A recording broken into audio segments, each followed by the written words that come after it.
நாம் நமக்கான ஒரு வெப்சைட்டை உருவாக்கிக்கொள்றதுக்காக ஒரு ஹோஸ்டிங் எப்படி பை பண்ணணுங்க அப்படிங்கிறத நேற்றைய வீடியோ பதிவில் போட்டிருந்தேன்.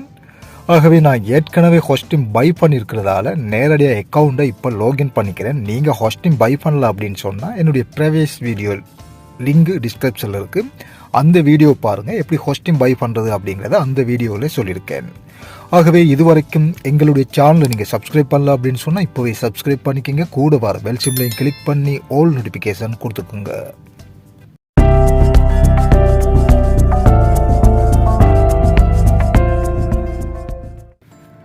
அக்கௌண்ட்டு லாகின் பண்ணேன் அப்படின்னு சொன்னால் என்னுடைய இன்டர்ஃபேஸ் அப்படி தான் இருக்கும். இதில் வந்து டேஷ்போர்ட் அப்படிங்கிற ஒரு ஆப்ஷன் இருக்குது. நீங்கள் அந்த டேஷ்போர்ட்டுக்கு வந்து கொடுத்துக்குங்க. அதுக்கப்புறம் கொஞ்சம் ஸ்க்ரோல் பண்ணி வாங்க. ஸ்க்ரோல் பண்ணி வந்தீங்கன்னு சொன்னால் நீங்கள் என்னென்ன டொமைன் வந்து பை பண்ணீங்களோ அத்தனை டொமைன் இதில் இருக்கும். இப்போ நான் ஏற்கனவே உங்களுக்கு ஒரு வெப்சைட் க்ரியேட் பண்ணி காண்பிக்கணும் அப்படிங்கிறதுக்காக நான் ஒரு டொமைன் வந்து பை பண்ணியிருக்கேன். நீங்கள் மேலே காணக்கூடியதாக இருக்கும். இந்த டொமைன் தானே அது. அந்த டொமைனை வந்து நீங்கள் காப்பி பண்ணி எடுத்துக்குங்க. காப்பி பண்ணி எடுத்துகிட்டு நீங்கள் கீழே பார்த்தீங்கன்னா மேனேஜ் அப்படிங்கிற ஒரு ஆப்ஷன் இருக்கும். அந்த மேனேஜ் அப்படிங்கிற கட்டத்துக்கு கொடுத்துக்குங்க. மேனேஜ் அப்படிங்கிற கட்டத்துக்கு கொடுத்துட்டு கொஞ்சம் ஸ்க்ரோல் பண்ணி கீழே வாங்க. கீழே வந்தீங்கன்னு சொன்னால் name chip hosting web hosting DNS அப்படின்னு சொல்லிட்டு இருக்கும். இதில் நீங்கள் வச்சு மார்க் பண்ணிவிட்டு இங்கே வந்து பாஸ் மார்க் கேட்கும். நான் ஏற்கனவே சேவ் பண்ணியிருக்கிறதால அது கேட்கல. இங்கே வந்து சரி அடையாளம் ஒன்று போட்டிருக்கும். அதை கொடுத்து நீங்கள் சேவ் பண்ணிக்கணும். இதே ஹோஸ்டிங்கில் நீங்கள் டொமைன் வாங்குறதா இருந்தால் வெப் ஹோஸ்டிங்கை வந்து செலக்ட் பண்ணிக்கணும். இல்லை நீங்கள் வேறொரு இடத்துல டொமைன் ஏற்கனவே வாங்கியிருக்கீங்க அல்லது வாங்க போகிறீங்கன்னு சொன்னால் நம்ம இதில் வந்து கஸ்டம் டிஎன்எஸ் வந்து செட் பண்ணணும். அதெல்லாம் இப்போ சொல்ல போனால் ரொம்ப டைம் எடுக்கும். ஆகவே நீங்கள் டொமைன் அண்ட் ஹோஸ்டிங் வாங்குறதுண்டா ஒரே இடத்துல வாங்கிக்கிட்டீங்கன்னு சொன்னால் உங்களுக்கு ஈஸியாக இருக்கும். அது சம்மந்தமான வீடியோ பதிவு தான் நேற்று போட்டிருக்கேன்.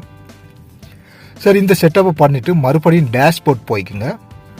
மறுபடியும் டேஷ்போர்ட் வந்து கொஞ்சம் ஸ்க்ரோல் பண்ணி கீழே வந்தீங்கன்னு சொன்னால் உங்களுக்கு இப்படி சிபேனல் அடையாளம் கொண்டு இருக்கும். இந்த இது வந்து அதை நீங்கள் கிளிக் பண்ணிங்கன்னு சொன்னால் உங்களுக்கு கோ டு சிபேனல் அப்படிங்கிற ஆப்ஷன் உங்களுக்கு கீழே இருக்கும். ஆகவே இதை வந்து நீங்கள் கிளிக் பண்ணிக்கோங்க. நீங்கள் அதை கிளிக் பண்ணி வந்தீங்கன்னு சொன்னால் உங்களுக்கு சிபேனல் பேஜ் வந்து இப்படி தான் ஓப்பன் ஆகும். மொபைல் வெர்ஷனுக்கு இப்படி இருக்கும். அதுவே டேஷ்டாப் மோட்டில் வந்து எப்படி இருக்குங்க அப்படிங்கிறத காண்பிக்கிறேன். டேஷ்டாப் மோட்டில் பார்த்தீங்கன்னு சொன்னால் உங்களுக்கு இப்படி தாங்க இருக்கும். மொபைல் வெர்ஷனுக்கு வந்து வேறு விதமாக வரும். இதில் பார்த்தீங்கன்னு சொன்னால் உங்களுக்கு மொபைல் வெர்ஷனில் பார்க்குறது ஈஸியாக இருக்கும். ஆகவே நான் மொபைல் வெர்ஷனுக்கு மாற்றிக்கொள்கிறேன். மொபைல் வெர்ஷனுக்கு மாற்றிட்டு மேலே இங்கே சர்ச் பார் இருக்கு இல்லையா, அதில் போயிட்டு டொமைன் அப்படின்னு சொல்லிட்டு நீங்கள் சர்ச் பண்ணுங்கள். சர்ச் பண்ணும்போது பார்த்தீங்கன்னு சொன்னால் அட்டன் டொமைன் அப்படின்னு சொல்லிட்டு வரும். அந்த அட்டன் டொமைனுக்கு வந்து கொடுத்துக்குங்க. அதில் கொடுத்துட்டு ஏற்கனவே நம்ம பை பண்ண டொமைனை நான் காப்பி பண்ணீங்க இல்லையா, அந்த டொமைனை வந்து நீங்கள் இங்கே வந்து பேஸ்ட் பண்ணிக்கணும். பேஸ்ட் பண்ண உடனே உங்களுக்கு வந்து கீழே சப்டொமைன் ஒன்று கொடுக்கும். அதே போல் வந்து டொமைன் ரூட்டை வந்து உங்களுக்கு காண்பிக்கும். அதுக்கப்புறம் வந்து கீழே இந்த அட்டன் டொமைன் அப்படிங்கிறத கொடுத்துக்கணும். ஏற்கனவே நான் அதை சேவ் பண்ணியிருக்கிறதால எனக்கு இந்த இடத்துல சேவ் பண்ண தேவையில்லை அப்படின்னு நினைக்கிறேன். இதை நீங்கள் சேவ் பண்ணி முடித்ததுக்கு அப்புறமா SSL சர்டிஃபிகேட் அப்படிங்கிற ஒரு விஷயம் கொடுப்பாங்க. அதை நீங்கள் எனேபிள் பண்ணிக்கணும்.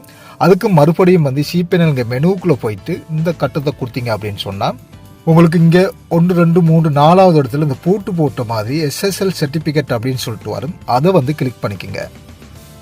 அதை வந்து கிளிக் பண்ண அடுத்த கட்டம் இந்த இடத்துல வந்து உங்களுக்கு அந்த டொமைனை நீங்கள் அட் பண்ண டொமைனை காட்டும். அந்த டொமைனை வந்து SSL சர்டிஃபிகேட்டு உங்களுக்கு இதில் வந்து இன்ஸ்டால் பண்ண சொல்லும், இல்லைன்னா எனேபிள் பண்ண சொல்லும். அதை எனேபிள் பண்ணிட்டீங்க அப்படின்னு சொன்னால் அந்த கீழே இருக்க இன்ஸ்டால் வியா நேம் சிப் SSL இருக்கு இல்லையா, இந்த கட்டத்தை வந்து கிளிக் பண்ணி பாருங்கள். இப்போ இதில் உங்களுக்கு பார்த்தா தெரியும், நான் நிறைய டொமைன் டொமைன் அப்படின்னு சொல்லிட்டு நிறைய விஷயங்களை வந்து ஆட் பண்ணி வச்சுருக்கேன். இதில் வந்து நீங்கள் SSL சர்டிஃபிகேட் அந்த டொமைனுக்கான SSL சர்டிஃபிகேட் வந்து எனேபிளில் இருக்கிறத நீங்கள் இங்கே காணக்கூடியதாக இருக்கும். இதே மாதிரி நீங்களும் SSL சர்டிஃபிகேட்டை ஓன் பண்ணி வச்சு குறைஞ்சபட்சம் நீங்கள் எனேபிள் பண்ணி அரை மணி நேரம் அல்லது 1 மணி நேரமாவது எடுத்துக்கொள்ளுங்க ஆக்டிவேட் ஆகுறதுக்கு. ஆகவே ஆக்டிவேட் ஆகுனதுக்கு அப்புறம் தான் அடுத்த கட்டம் நம்ம எப்படி வெப்சைட்டை கிரியேட் பண்ணுறது அப்படிங்கிறத பார்க்கணும். ஆகவே நீங்கள் ஒரு ஹோஸ்டிங் டொமைன் வாங்கிட்டா டொமைனை ஃபர்ஸ்ட் வந்து எப்படி ஆட் பண்ணுறது அப்படிங்கிற விஷயத்தை இந்த வீடியோ பதிவில் புரிஞ்சிருப்பீங்க அப்படின்னு நினைக்கிறேன். நாளைய வீடியோ பதிவில் நம்ம எப்படியோ அந்த டொமைனுக்கான வெப்சைட்டை உருவாக்குறது அப்படிங்கிறத தொடர்ந்து வந்து நம்ம பார்ப்போம்.